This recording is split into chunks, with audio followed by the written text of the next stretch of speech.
We are trying to work with our young folks out in the community right now. We had a call in last night, and we had 10 individuals there that are seeking help. What I am asking is for our community to take a serious look at ourselves internally about how quickly we result to gun violence. We have to stop this. There is no reason why we had 4 people shot in the city of Oakland within a week. There's no reason why this young lady lost her life and her mother is critically injured within a week. We have to do better as a city, Oakland. We have to do better. I'll open it up for some questions. So Chief Mitchell or Officer Johnson, the man in the Impala, the red car, who was took off and get apprehended by passerbys or whatever. How important was that? I mean, obviously you caught somebody, also dangerous. Mm-hmm. You know, Chief Mitchell's talking about the danger of 2 people fighting in the parking lot get shot. Mm-hmm. How do you recommend people act in those situations? Sure. No, one, I want to thank our residents and our passing motorists who stopped to detain this individual. You know, a lot of times there are residents out there and we'll see crimes that are occurring, and we really ask our residents to be good witnesses to direct the police to detain or stop individuals involved in crimes, especially violent crimes. What we don't want is we don't want our residents to become victims themselves trying to intervene in something they see. You know, we really appreciate the community's help with stopping this individual who appeared to be drinking and driving after he crashed and tried to flee from his vehicle. But again, we ask that our residents be very good witnesses, ensure to call the police and guide us to where the direction of the flight the person may have fled to, and or you know, the best type of description we can get so we can apprehend the individual. I have 2 quick questions. One is, so there's not enough police officers, and international border, there's like a lot of accidents that happen there and crime. And for example, Noel Gallo, the council member, he says that he wants the National Guard here. Do you think that'll help the situation, and what's your take on that? You know, that's a council member making a statement about what he believes should happen. I'm not going to get into, you know, but that. Do you think it's I'm not going to get into that, sir. That's a statement made by a council member. Following up the big picture here, can you give us an update on the staffing and how you see coming in the allocation of the limited resources that you have in terms of the numbers of detectives that you'd like to see working on some of these cases that you're doing, and then also people actually out on the streets doing patrols in the neighborhoods? Yes, ma'am. I spoke about this a little bit last week. You know, we are authorized 678 officers. As of today, we have 691 officers, so we have more than we're authorized right now. Everyone knows because of the financial situation we're in that we're attritioning down to that number. Me and my executive staff, we're working to make sure that we are having all of our beats filled as best as we possibly can so we can respond to these types of calls for service and have a visible presence out there in the community. Yes, we could always use more, both internally in regards to investigating these crimes, and out there on the street.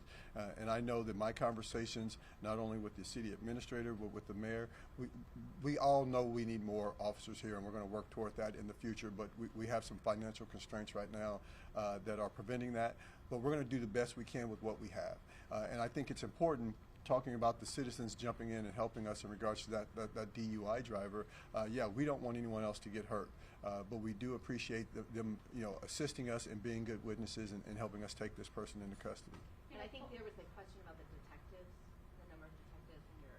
Right. Yeah, that goes along with our complete staffing. You know, yes, we need more detectives so we can have so they each can have a lower caseload and work through these cases at a better rate. But what we have is what we have right now, and we're going to do the best we can. Oh, the number, the number of detectives we have right now. Yeah, I'll let our PIO officer get you that exact number. I'm sorry, I didn't know that's what you're asking. Yes, ma'am. Yes, following up on that question, you say you don't want the witnesses or bystanders to get involved when this type of crime occurs, but at least for me, when I work with the Latino community, they always tell me that they're fed up with police not showing up, so maybe they just decide to do it and take it by their hands. It's because they feel like you guys are not going to show up in time. What would you tell them?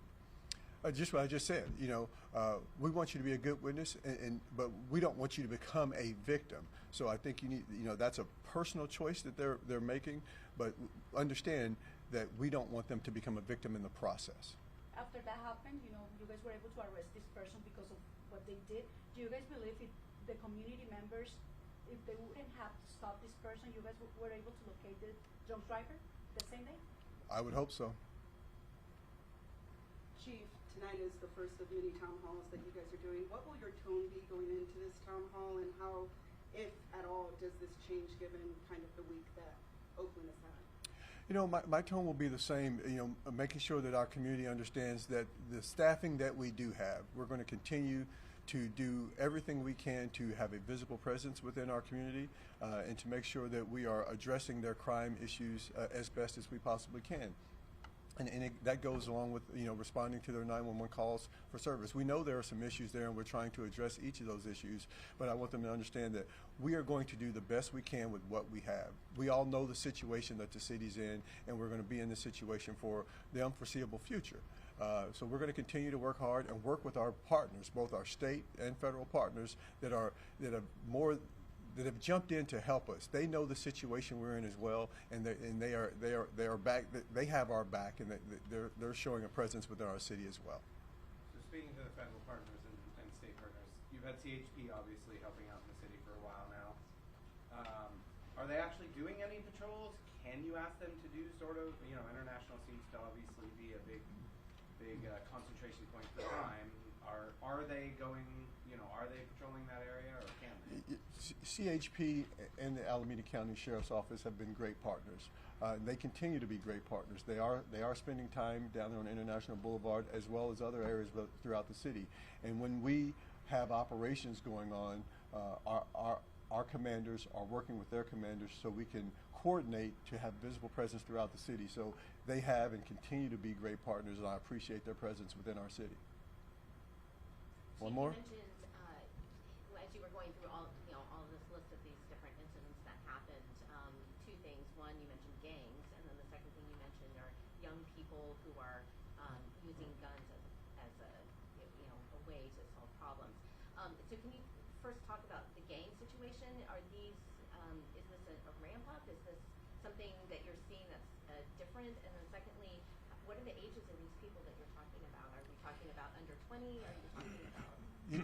You know, it ranges from the mid-teens, all the way up to, you know, late 30s. You know, the different gangs, and we have several gangs within the boundaries of Oakland, and some gangs end up getting into conflicts with others, and that's how we are, you know, using our ceasefire strategy to try to get these groups together to say, hey, we know there's some conflicts going on, but we have to find another way to solve them as opposed to jumping straight into the weapons. And that's what Deputy Chief Shavies was talking about in regards to the call-ins, giving them options to talk about, hey, how can we, you know, squash some of the problems that are going on to prevent the violence? Because, you know, when you lose a life, that life is gone, and there's better ways to go about, you know, the disputes that they're having. So we're going to continue to work through ceasefire and the Department of Violence Prevention to try to find non-violent ways to solve these issues that we're seeing with gang and group violence. Sure, that's it. Thank you. Go.